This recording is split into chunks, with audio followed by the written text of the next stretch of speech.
I'm so glad you're with us here on the Clark Howard Show. Our mission is to serve you with advice and information that empowers you so you make better financial decisions in your life.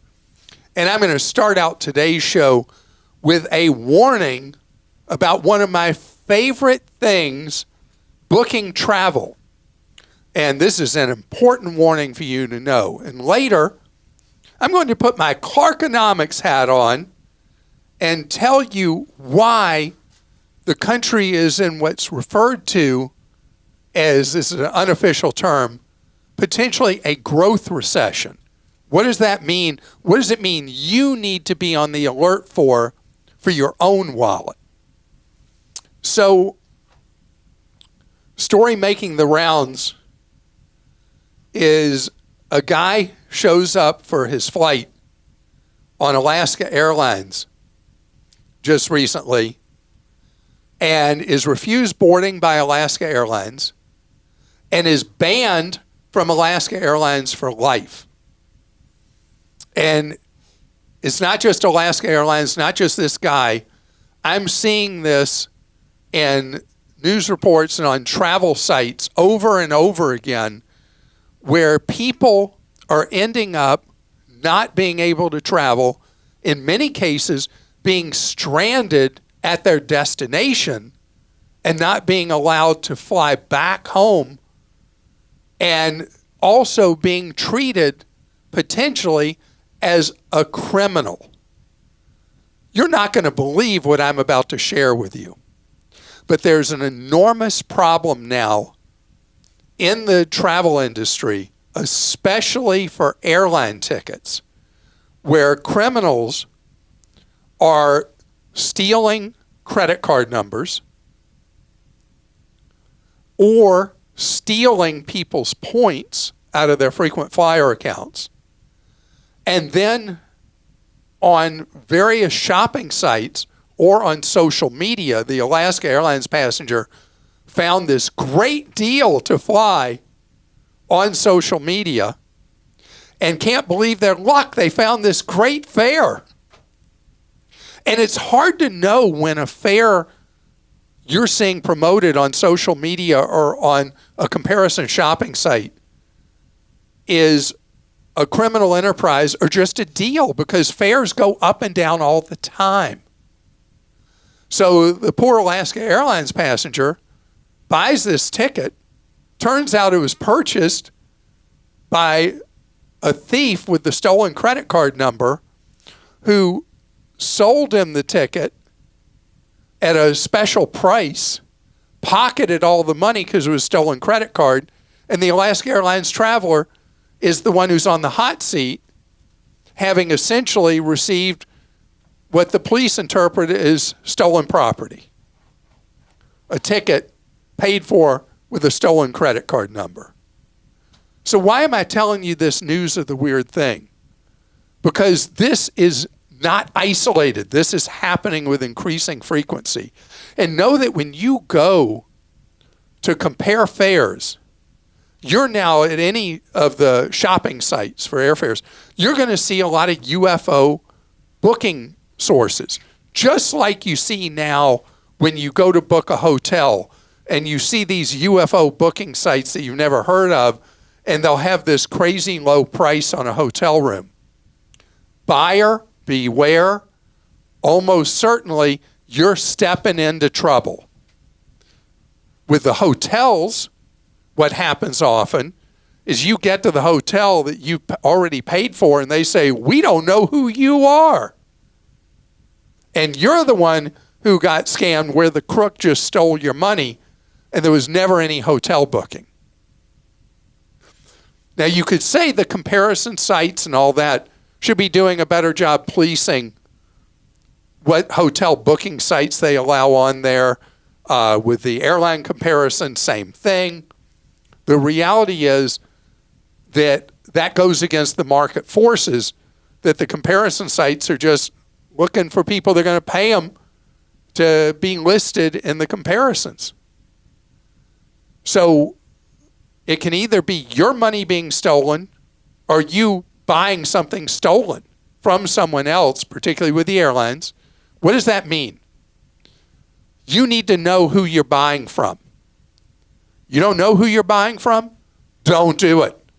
If it's not a well-known and recognized booking source like the hotel brand itself or a third-party site, some of them have not the greatest customer no service, but Priceline, Booking, Expedia, Hotels.com, whatever, ones that are well-known and recognized booking sources, you want to book with them, fine, you're safe in terms of not being involved in anybody stealing your number, stealing your money, whatever.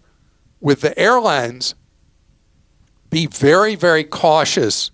You see a fare listed, I can pull up a comparison site right now, and I'll see all these sources supposedly to book a ticket. And as much as I travel, 80% of them I've never heard of. Not safe to do. Now, this moves into a gray area I'm going to talk about. There are a lot of people advertising on social media that they can get you front of the plane tickets across an ocean at 80% off.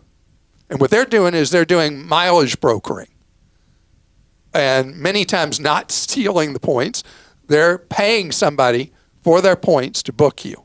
Let me tell you, that does not work out well in most cases because most airlines do not allow the sale of their points in this way. Points are supposed to be used by you or by a family member or friend that you book to use your points. They're not to be sold to strangers.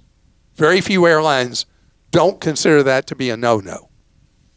But anytime you see a fare that is way lower than what it would be booking, let's say, direct with an airline, know that there's a good possibility that you're going to be in trouble and all you tried to do was buy a deal.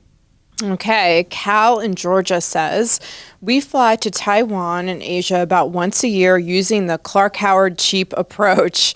However, this year at check-in, the price to upgrade to business class was too good to pass up. What is normally a grueling 20 to 30-hour trip was an absolute breeze. And now we don't want to go back to economy for those super long-haul flights. Yes, the cliche is true. You can't unsee it. Yeah. Once you go business, you can't go back. I'm searching Google Flights in February, March, and April, and typical prices are around $7,500 to $8,000 per person round trip. Spending the $16K just on flights for the two of us is just too much. There are some cheaper options on UFO sites, my credit card portal, but you've advised to avoid those. Do you have any tips for finding cheaper business class prices and deals? My wife said we could try using a VPN to search from Taiwan, but I think if I'm choosing Atlanta as the departure airport, then the booking software will still give us U.S. prices. I'm also curious about airlines not on Google Flights or the business class only airlines. I think Starlux is one, but I've read bad things. All right, so this is a newer development in the airline industry. Let me deal with the last thing first.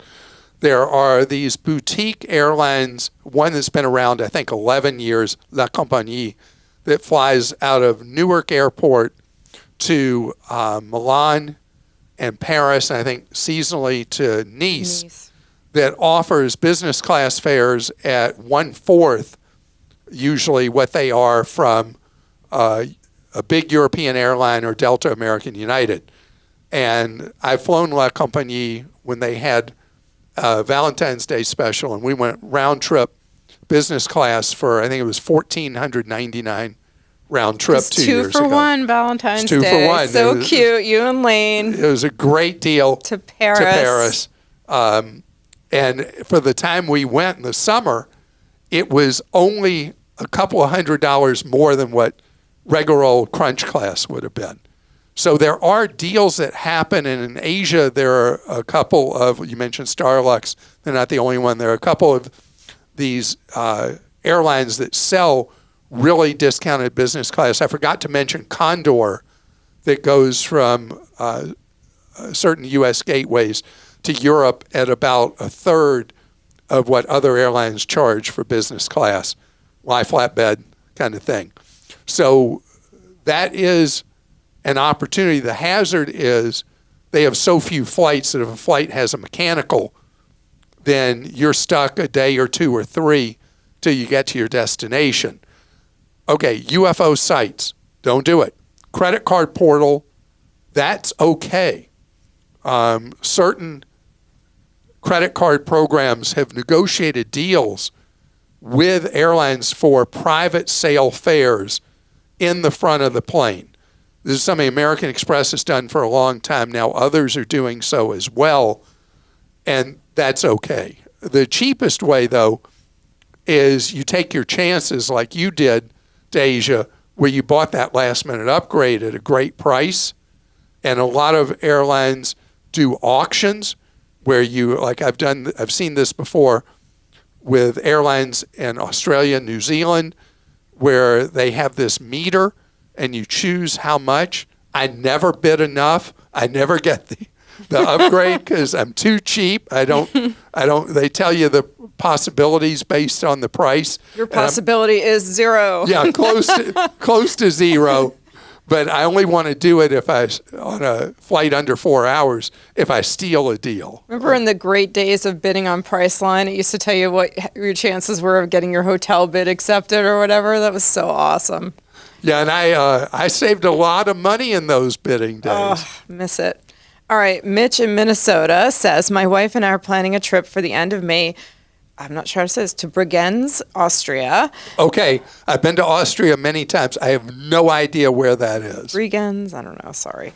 And would like to know when to order tickets. Is it best to buy first class at time of booking or upgrade later? And which airport to fly into, Munich or Zurich, or any airlines to avoid? We currently have a VRBO reserved. Any other advice is also welcome. Okay, so you just stepped right into what I was talking about before.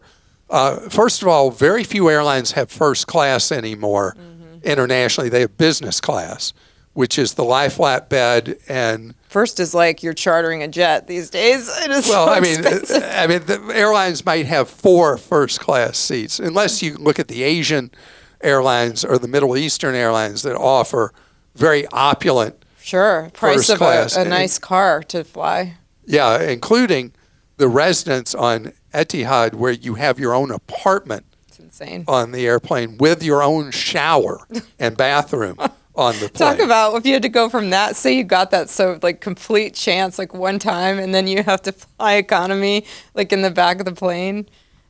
I would not want to even experience that ever because I don't want to, know what's going on up there. So you just took me way off track because I got to tell you a funny thing. There's this YouTuber who does videos on what it's like on really, really long international flights flying in coach.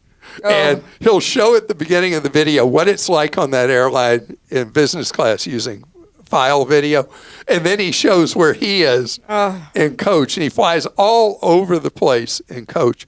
And there is a big difference in coach from one airline to another, no doubt, from watching his videos. That's irrelevant to what you were asking, Mitch. So that brings me back to your question, Munich, Zurich. If you're looking for a real deal, then again, we're talking about Condor. Condor flies to Germany from various U.S. airports at very good prices. You might have to, the best deal for you out of Minnesota might be to go to New York, spend the night, whatever, and then go over on Condor, and you'll lower the price by a huge amount of that trip. You didn't mention going to France, but that would bring up La Compagnie. These airlines are not even close to the cost, even of sale fares from the big carriers going to and from Europe. And Jeff from Rhode Island says, I received an email about renewing my TSA PreCheck and noted the 3 payment options at this link. And puts the link in for tsa.gov PreCheck renew. Yeah. I'm not familiar with any of them. Does Clark have any info or opinions on them? Yeah, so basically the feds have privatized the screening of you for TSA PreCheck and the renewal for TSA PreCheck. And so and it's free market pricing. So you go there and there's the 3 organizations that the TSA is essentially contracted with to manage the enrollment and renewal of PreCheck. And the prices are different one to another, and they move around. You also might have a credit card that will make renewal free from one of the three outfits. So if you have any premium travel cards, Jeff, you may be able to renew with their chosen provider for nothing. And nothing is a really good price. But if you do have to renew, of the three of them, the day you go onto the site to renew, whichever one of the three is cheapest for your renewal, do it. Because I've heard no complaints about any of the three providers. Coming up ahead, growth recession. What does that mean anyway? So the economy has been just befuddling to read. There are so many cross currents involving what's happening with jobs, what's happening with inflation, what's happening because of tariffs. All of these things have led to a very confusing mishmash economically. The job market stalls out, then it gets a little life to it. Then it kind of stalls again. And the data proves one thing: the job market has shifted into a lower gear. Now, it's always hazardous to predict what is going to happen forward.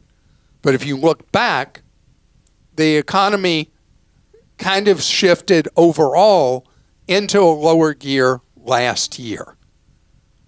This year is a question mark.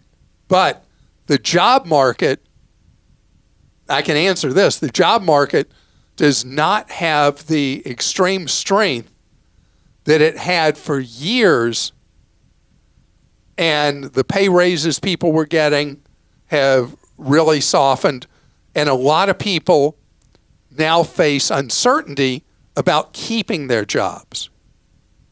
Inflation is still with us and has been stubborn.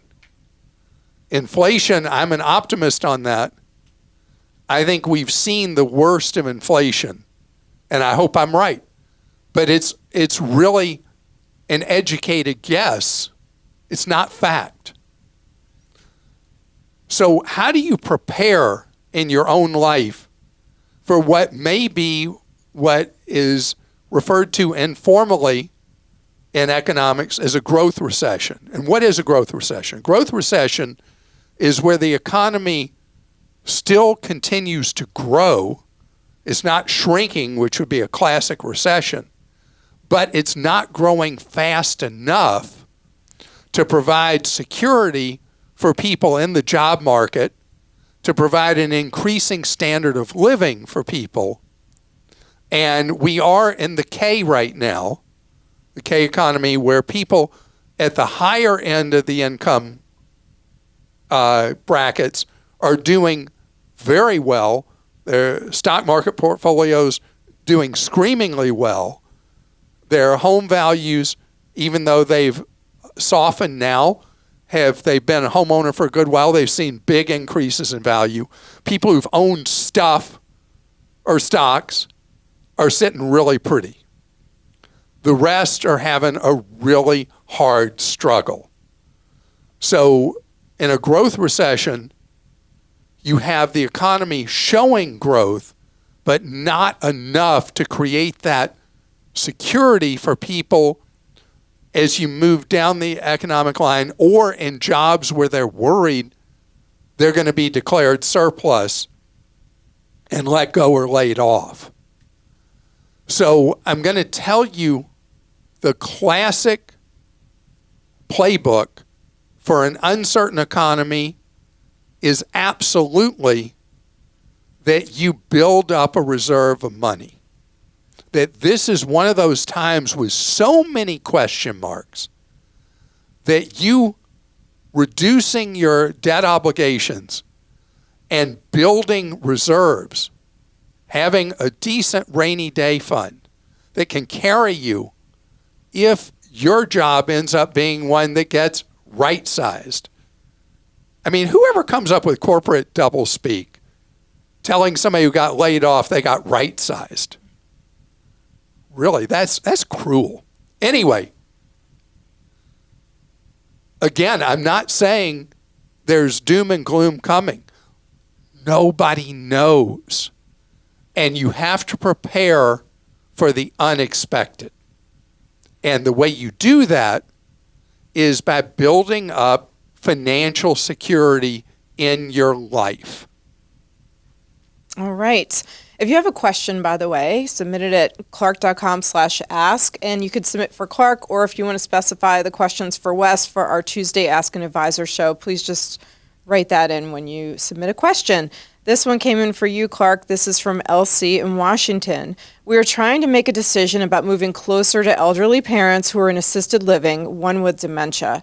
We are 70 and 65 ourselves. We are thinking of selling our home and renting in a 55-plus community near them. However, we're afraid of wasting money on rent and long-term impact on our finances we might need for our own long-term care.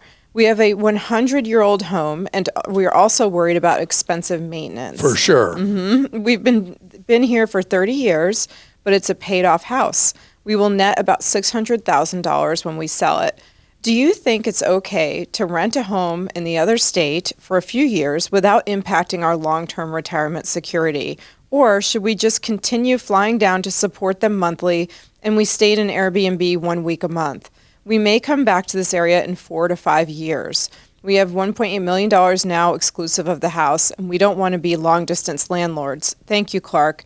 And P.S., we cannot move the parents closer to us because I can't find the medical specialists they require in our current town. Well, also, any kind of assisted living in the Washington, D.C. metro area is crazy expensive.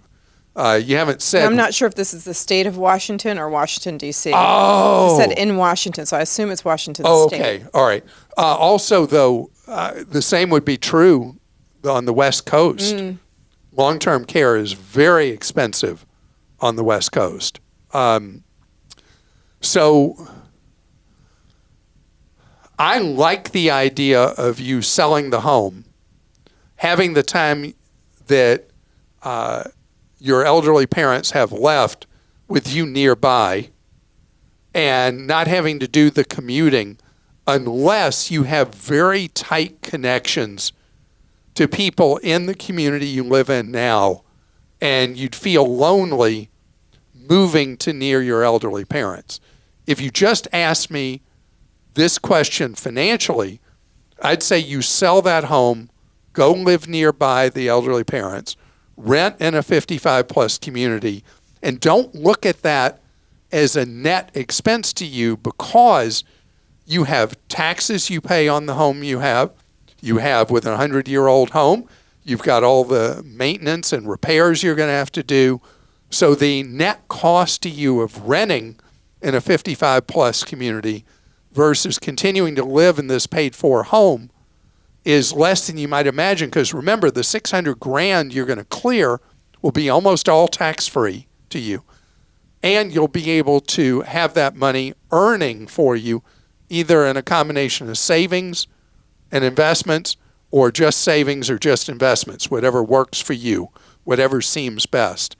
So then, unfortunately, when the time comes and the elderly parents are no longer with us, then you can assess where you want to live, where you'd like to be. But again, the human factor, if you'd suffer from loneliness by breaking your bonds of friendships with people where you live right now, I would say you continue to do what you're doing, shuttling once a month in the Airbnb.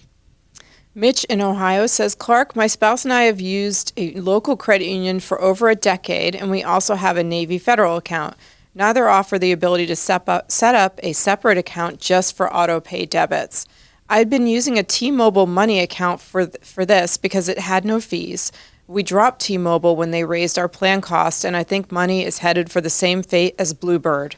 I reviewed the bank guide at clark.com, but I didn't see any info about this separate debit account feature. Your checking account comparison also doesn't mention Navy Federal or Schwab Bank, whom you've said you use. How do I find a credit union that allows a separate debit account, and why do you use Navy Federal and Schwab? Well, having served in the military, coming from a military family, it's natural that I'm with both USAA and Navy Federal. And they both do different things, but they've both been great for me. I also use Schwab, as you said, but I don't use Schwab Bank. I use Schwab Brokerage. Oh, I use the bank too. Use the bank? Mm-hmm. So the financial institutions, you're not protecting yourself if you're trying to protect money from an ACH withdrawal by setting up a separate account at a financial institution just for that purpose, because all their accounts have, for lack of a better term, have cross-default clauses. If somebody who's taken money out of one and it overdrew it, the bank or credit union will go in and grab money from other accounts you have. The way you do this is what you were doing with T-Mobile Money that's no longer relevant in your life. You open a separate account, maybe with an online bank, no monthly fees, no minimums, and you transfer money to it to cover your drafts that would be coming out, your autopays or ACHs coming out, and then the money you have at Navy Federal or Schwab are not at risk because you're the one controlling moving money over manually when you need to fund that month's ACHs or autopays. And Yemi in Florida says, my mortgage was sold to Rocket Mortgage. I'm trying to obtain my tax documents, and since it's a new carrier, the website is asking for me to verify my information. The information requested includes my social security number, date of birth, and phone number. Shouldn't they have all this information when they bought the mortgage? I have not put my information in so far because I'm skeptical. Okay, so Yemi, is that? Yes. Yemi, so the story is that the banking industry has a legitimate business reason to be able to ask that information. And this is a case where they're trying to verify that you are who you say you are, which is funny because with all the data breaches, a criminal impersonating you could have all that information already. I'm not that worried about something happening to you from giving that information to Rocket Mortgage to verify identity. I'm more worried about all the data breaches that happen where somebody could pretend to be you and do terrible things potentially with that information. But in terms of giving it to Rocket Mortgage to verify you are who you say you are, that's their procedure, and I'd be comfortable doing it. They're not normally the ones instigating problems. It's others that are instigating problems for you. And I wish there were better ways for us to verify identity than what we have right now. Otherwise, if there were, we wouldn't be having all these problems with identity theft and what people do with the stolen information. And I want to thank you so much for joining us today. And you know what's coming up on Friday? Clark Stinks. And look forward to being with you for that on Friday. And if you have a question about your wallet you're trying to answer, you're looking for the best deal on something, we got that for you at clark.com and clarkdeals.com. And it's all part of what we do is reaching you in whatever way you want to be reached on social media, on YouTube, this podcast, in markets where I'm on television or radio to serve you with advice and information that gives you power in your life. More knowledge equals more power so you can save more, spend less, and avoid getting ripped off. And we'll see you on Friday.